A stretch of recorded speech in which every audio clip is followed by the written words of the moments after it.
Hello friends.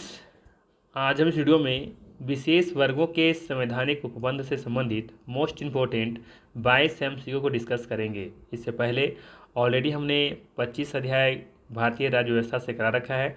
उसका link description में दिया हुआ है या फिर प्ले लिस्ट में जाकर चेकआउट कर सकते हैं। अगर आप बिहार के बीपीएससी एग्ज़ाम की तैयारी कर रहे हैं और अगर ये आपका सब्जेक्ट पॉलिटी है, ठीक है, तो ये वीडियो आप पूरा देख लीजिए, आपको बहुत बेनिफिट होने वाला है। विश्वास कीजिए, आपको लगभग क्वेश्चंस इन्हीं सब वीडियो से देखने को मिलेंगे। ठीक है, तो जितना जल्दी हो सके आप सारे वीडियो को देख लीजिए, रिवीजन कर लीजिए, आपके लिए बहुत ही बेहतर साबित होगा। ठीक है, तो चलिए फिर शुरू करते हैं। आज का पहला सवाल देखते हैं क्या है।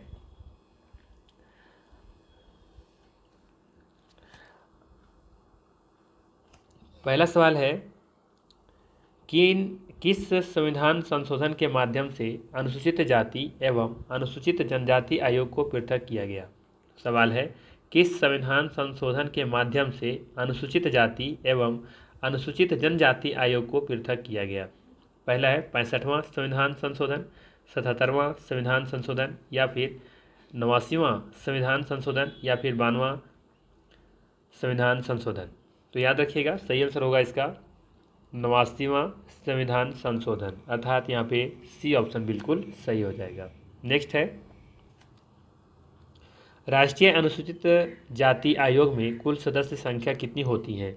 राष्ट्रीय अनुसूचित जाति आयोग में कुल सदस्य संख्या कितनी होती है, 5, 8, 10 या 12। तो याद रखिएगा 5 होती हैं। ठीक है, राष्ट्रीय अनुसूचित जाति आयोग में कुल सदस्यों की संख्या 5 होती है। ठीक है ना। चलिए आगे देखते हैं क्या है। नेक्स्ट है निम्नलिखित में से अनुसूचित जाति आयोग का कार्य कौन सा है। सिंपल सा सवाल है कि निम्नलिखित में से बताना है कि अनुसूचित जाति आयोग का वो कार्य कौन सा है, क्या कार्य है, ये आपको बताना है। ठीक है, तो पहला दिया हुआ यहाँ पे कि अनुसूचित जातियों को उनके अधिकारों और रक्षा उपायों से वंचित किए जाने की शिकायत की जांच करना, बिल्कुल सही है।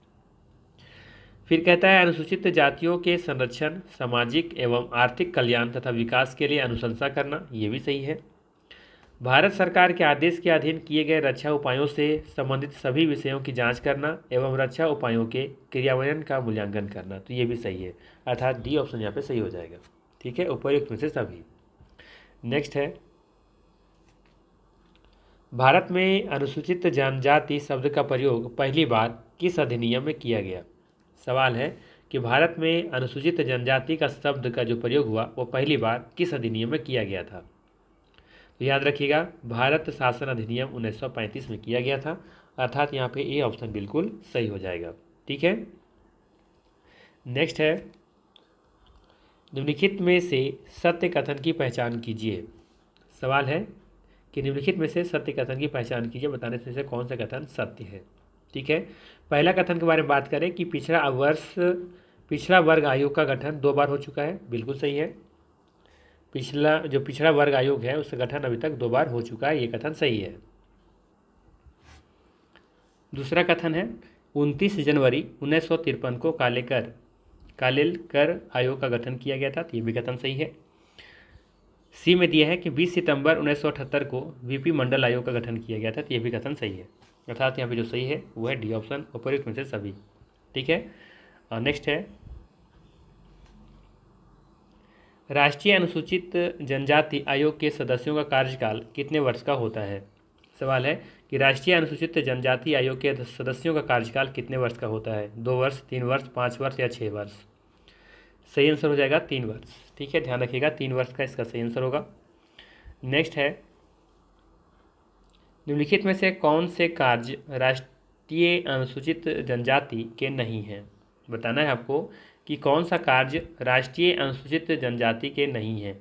ठीक है, तो यहाँ पे जो ऑप्शन दिए उसमें से बताना है। पहला ऑप्शन है अनुसूचित जनजातियों के अधिकारों के हनन से संबंधित विशिष्ट शिकायतों की जांच करना, या फिर आयोग राष्ट्रपति को अनुसूचित जनजातियों से संबंधित वार्षिक प्रतिवेदन सौंपता है, सामाजिक एवं शैक्षणिक रूप से पिछड़े वर्ग की पहचान करता है, या डी ऑप्शन में दिया है कि राष्ट्रपति संसद द्वारा निर्मित किसी कानून के अधीन विनिर्दिष्ट करें उनका निर्वहन करना है। ठीक है, बताना है यहाँ पे कि कौन सा राष्ट्रीय अनुसूचित जनजाति के कार्य नहीं है। तो यहाँ पे देखेंगे कि 7 का जो सी में दिया है कि सामाजिक एवं शैक्षणिक रूप से पिछड़े वर्ग की पहचान करता है, ये इसका कार्य नहीं है। ठीक है, बाकी पहला जो दिया है वो सही है, बी भी सही है और डी भी सही है। ये सभी राष्ट्रीय अनुसूचित जनजाति के कार्य में शामिल है। ठीक है, नेक्स्ट है, राष्ट्रीय पिछड़ा वर्ग आयोग का गठन किस अनुच्छेद के अंतर्गत हुआ है? राष्ट्रीय पिछड़ा वर्ग आयोग का गठन किस अनुच्छेद के अंतर्गत हुआ है, ये आपको बताना है। ये बहुत इंपॉर्टेंट सवाल है, ध्यान रखिएगा। आर्टिकल 340, आर्टिकल 343, आर्टिकल 324 या फिर आर्टिकल 335। तो याद रखना है आपको, आर्टिकल 340 का सही आंसर है। ठीक है, अनुच्छेद 340 के अंतर्गत राष्ट्रीय पिछड़ा वर्ग आयोग का गठन किया गया था। नेक्स्ट है, बीपी मंडल आयोग ने कितनी पिछड़ी जातियों की पहचान की थी? 3532, 3840, 2430 या 3743? तो याद रखिएगा 3743 पिछड़े जातियों की पहचान की थी। ठीक है ना। नेक्स्ट है, पिछड़ा वर्ग आयोग प्रतिवर्ष अपनी वार्षिक रिपोर्ट किसे सौंपता है? पिछड़ा वर्ग आयोग प्रतिवर्ष अपनी वार्षिक रिपोर्ट किसे सौंपता है? प्रधानमंत्री को सौंपता है, या फिर मुख्य न्यायाधीश को, या राज्यसभा के सभापति को, या फिर राष्ट्रपति को? ठीक है, सही आंसर होगा यहाँ पे राष्ट्रपति को। पिछड़ा वर्ग आयोग प्रतिवर्ष अपनी वार्षिक रिपोर्ट राष्ट्रपति को सौंपता है। नेक्स्ट है, अल्पसंख्यकों की भाषा, लिपि तथा संस्कृति के संरक्षण का अधिकार किस अनुच्छेद में प्रदान किया गया है? आर्टिकल 350, आर्टिकल 29, आर्टिकल 330 या फिर आर्टिकल 332? सही आंसर हो जाएगा आर्टिकल 29, बी ऑप्शन यहाँ पे सही होगा। ठीक है, नेक्स्ट है, निम्नलिखित में से किन्नरों को किस वर्ग में रखा गया है? सिंपल सा सवाल है कि निम्नलिखित में से किन्नरों को किस वर्ग में रखा गया है? सामान्य वर्ग में, अन्य वर्ग में, अनुसूचित जाति में या फिर अनुसूचित जनजाति में?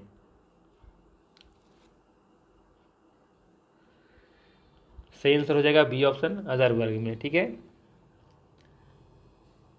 बी ऑप्शन सही है। नेक्स्ट है, राष्ट्रीय अल्पसंख्यक आयोग का गठन किस वर्ष किया गया था? राष्ट्रीय अल्पसंख्यक आयोग का जो गठन हुआ था वो बताना है किस वर्ष किया गया था? 1975 में, 1993 में, 1979 में या 1981 में? सही आंसर होगा 1993, वर्ष 1993 में, बी ऑप्शन सही है। नेक्स्ट है, राष्ट्रीय अल्पसंख्यक आयोग की संरचना के संबंध में सत्य विकल्प का चयन कीजिए। राष्ट्रीय अल्पसंख्यक आयोग की संरचना के संबंध में बताना है यहाँ पे कि कौन सा सत्य है, विकल्प कौन सा सत्य है। पहला दिया है, इसमें एक अध्यक्ष, एक उपाध्यक्ष तथा 5 अन्य सदस्य होते हैं, यही सही लग रहा है वैसे। आगे क्या दिया, इसमें एक अध्यक्ष, एक उपाध्यक्ष तथा 7 सदस्य होते हैं, गलत है। इसमें एक अध्यक्ष एवं 5 सदस्य होते हैं, ये भी गलत है। इसमें एक अध्यक्ष या एवं 3 सदस्य होते हैं, ये भी गलत है, यानी कि पहला ही कथन सही है। ठीक है, याद रखिएगा कि इसमें एक अध्यक्ष होते हैं, एक उपाध्यक्ष होते हैं और साथ साथ इसमें 5 अन्य सदस्य भी होते हैं। ठीक है, तो ध्यान रखिएगा यहाँ पे 14 का ए आंसर बिल्कुल सही है। कुल मिला के 7 सदस्य हो गए। ठीक है ना, एक उपाध्यक्ष, एक अध्यक्ष और 5 अन्य सदस्य। नेक्स्ट है, निम्नलिखित में से राष्ट्रीय अल्पसंख्यकों की आयोग की कार्य कौन सा है? निम्नलिखित में से राष्ट्रीय अल्पसंख्यक आयोग का कार्य कौन सा है? पहला ऑप्शन में दिया है, अल्पसंख्यकों के अधिकारों के हनन की शिकायतों को सुनना, बिल्कुल सही है। ठीक है, बी ऑप्शन में है, राष्ट्रीय अल्पसंख्यकों के विकास के स्तर का मूल्यांकन करना तथा सुझाव देना, ये भी सही है। सी ऑप्शन में दिया है, राष्ट्रीय अल्पसंख्यकों की सुरक्षा तथा कल्याण से संबंधित प्रयासों में सहयोग देना, ये भी सही है। तो सही आंसर हो जाएगा डी ऑप्शन, उपयुक्त में से सभी। नेक्स्ट है, मुस्लिम अल्पसंख्यक समुदाय के विकास हेतु राजेंद्र सच्चर समिति ने अपनी रिपोर्ट किस वर्ष सौंपी थी? वर्ष 2005 में, वर्ष 2006 में या फिर वर्ष 2008 में या 2018 में? याद रखिएगा 2006 में सौंपी गई थी। ठीक है, यहाँ पे बी ऑप्शन सही होगा। नेक्स्ट है, निम्नलिखित में से किस संविधान संशोधन द्वारा राष्ट्रीय पिछड़ा वर्ग आयोग को संवैधानिक दर्जा दिया गया? सवाल है, निम्नलिखित में से किस संविधान संशोधन द्वारा राष्ट्रीय पिछड़ा वर्ग आयोग को संवैधानिक दर्जा दिया गया? 101वां संविधान संशोधन, 102वां संविधान संशोधन या फिर 103वां संविधान संशोधन या फिर 104वां संविधान संशोधन, सही होगा 102वां, ठीक है। 102 संविधान संशोधन, ठीक है, बी ऑप्शन सही है। नेक्स्ट है, राष्ट्रपति द्वारा अनुसूचित जाति का निर्धारण किस अनुच्छेद के माध्यम से किया गया है? राष्ट्रपति द्वारा अनुसूचित जाति का निर्धारण किस अनुच्छेद के माध्यम से किया गया है? अनुच्छेद 341, अनुच्छेद 342, अनुच्छेद 331 या अनुच्छेद 330? सही आंसर होगा ये ऑप्शन 341, ठीक है। नेक्स्ट है,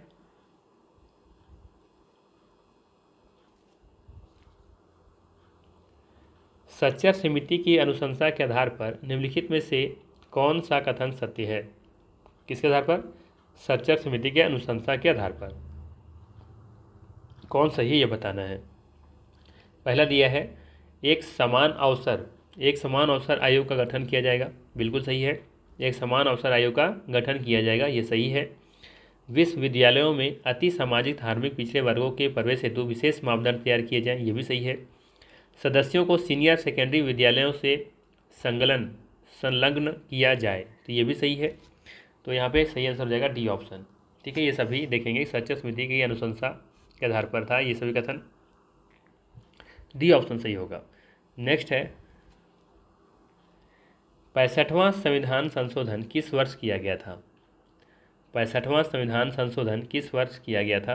1988 में, 1990 में, 1992 में या फिर 1994 में? सही आंसर होगा वर्ष 1990 में, बी ऑप्शन यहाँ पे सही है। नेक्स्ट है, वर्तमान में राष्ट्रीय पिछड़ा वर्ग आयोग के अध्यक्ष कौन है? वर्तमान में राष्ट्रीय पिछड़ा वर्ग आयोग के अध्यक्ष कौन है? डॉक्टर भगवान लाल साहनी, डॉक्टर लोकेश कुमार प्रजापति, डॉक्टर सुधा यादव? याद रखना है डॉक्टर भगवान लाल साहनी, इसका ए ऑप्शन बिल्कुल सही हो जाएगा। नेक्स्ट है 22 नंबर, और ये आज का अंतिम प्रश्न है। इधर दिया हुआ है आर्टिकल और इधर दिया हुआ है विषय, किस आर्टिकल में कौन से विषय रखे गए हैं ये आपको बताना है यहाँ पे, ठीक है। तो चलिए हम लोग देख लेते हैं कि किस में क्या आएंगे। पहले हम लोग देख लेते हैं क्या दिया हुआ आर्टिकल 330, ठीक है। क्या दिया हुआ आर्टिकल 330 में क्या है? तो ये इसमें लोकसभा में SC और ST की सीटों का बंटवारा के बारे में दिया गया है, तो पहला सही मिलान दिया हुआ है। आर्टिकल 331 में दिया हुआ है कि लोकसभा में आंग्ल भारतीय समुदाय का प्रतिनिधित्व होगा, तो ये भी सही मिला हुआ है। अनुच्छेद 332 देखेंगे कि राज्यों की विधानसभाओं में SC ST की सीटों के आरक्षण से संबंधित है, तो ये भी सही है। और अनुच्छेद 333 में दिया गया कि राज्यों की विधानसभाओं में आंग्ल भारतीय समुदाय का प्रतिनिधित्व के बारे में, तो ये भी सही है। यहाँ पे सभी देखेंगे, सभी जो है वो मैच बिल्कुल सही है, अर्थात यहाँ जो सही आंसर होगा वो हो जाएगा आपका डी ऑप्शन। ए का 1, 2 का, बी का 2, सी का 3, सी का 4, अर्थात डी ऑप्शन यहाँ पे सही है, ठीक है। बाकी यहाँ पे कुछ है, इसको ध्यान रखिएगा। कौन से आयोग के कौन से अध्यक्ष थे? जैसे राष्ट्रीय मानवाधिकार आयोग के अध्यक्ष कौन है? अरुण कुमार मिश्रा, ठीक है। राष्ट्रीय अनुसूचित जनजाति आयोग के अध्यक्ष हर्ष चौहान, राष्ट्रीय अनुसूचित जाति आयोग के अध्यक्ष विजय सांपला, और राष्ट्रीय अल्पसंख्यक आयोग के अध्यक्ष इकबाल सिंह लालपुर, और राष्ट्रीय महिला आयोग के अध्यक्ष रेखा शर्मा, ठीक है। तो इसमें हो सकते हैं कि कुछ नए बने होंगे, तो एक बार इसको थोड़ा सा अपडेट हो लीजिएगा। फिलहाल प्रेजेंट में देखेंगे कि राष्ट्रीय महिला आयोग के अध्यक्ष रेखा शर्मा, ये बिल्कुल सही है, ठीक है। राष्ट्रीय महिला आयोग के अध्यक्ष अभी रेखा शर्मा ही हैं, तो ये सही है। बाकी एक बार आप लोग अपडेट हो जाइएगा, ठीक है ना। तो ये था मोस्ट इम्पॉर्टेंट 22 MCQ जो इस अध्याय से हमें पढ़ने थे। अगर वीडियो अच्छा लगा तो लाइक ज़रूर कीजिएगा। बाकी मिलते हैं हम लोग फिर इसी तरह के नेक्स्ट वीडियो में। Thanks for watching.